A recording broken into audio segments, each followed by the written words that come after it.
Masih ingat Hoho Alkaf, kades bertato viral, dilaporkan bah rambut putih, begini kabarnya. Masih ingat dengan Hoho Alkaf, kades bertato viral awal Februari 2023 lalu dan dianggap sangat nyentrik karena memiliki 30 motif tato di tubuhnya. Ia kerap dijuluki seperti gangster karena motif tato itu.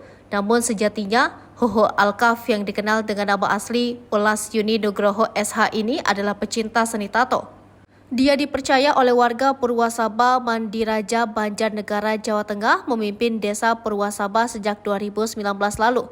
Ayah Hoho Alkaf juga bukan sembarangan sebab merupakan tokoh di desa tersebut, merupakan mantan anggota DPRD Banjarnegara. Hoho dikenal sebagai pribadi yang santun, ramah dan ringan tangan dekat dengan warga di Purwasaba. Maka tak heran dia terpilih saat maju Pilkades, mengalihkan dua pesaingnya. Bahkan saat terpilih menjadi Kades Purwasaba, dia menghibahkan 1 unit mobil pribadinya untuk operasional desa. Dia pun membangun dan mengaspal jalan desa dengan menggunakan uang pribadi yang panjangnya hingga 800 meteran.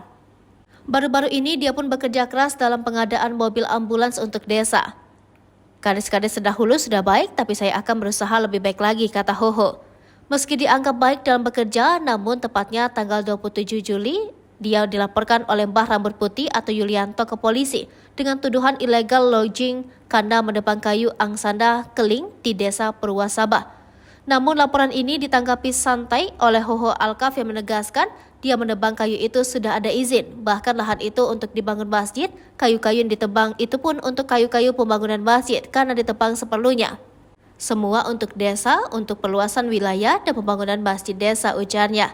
Warga desa pun membela Hoho Alkaf dan menganggap bahwa Mbah Rambut Putih alias Yulianto merupakan pesaing Hoho Alkaf saat mengikuti Pilkades tahun 2019 lalu. Kabar terbaru, Hoho Alkaf sendiri tampak masih seperti dulu, dia ramah dan santun. Aktivitasnya selain menjalankan tugasnya sebagai Kades Purwasaba, dia pun kerap membagikan aktivitas pribadinya.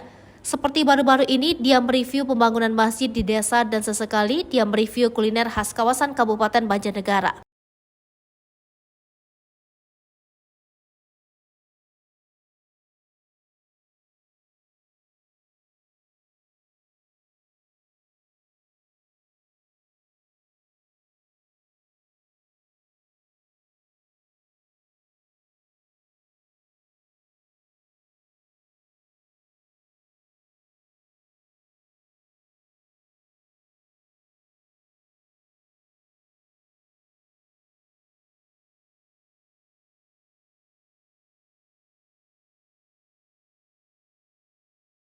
Hai pemirsa Sri Popo TV, jangan lupa komen, like, dan subscribe, serta tonton terus berita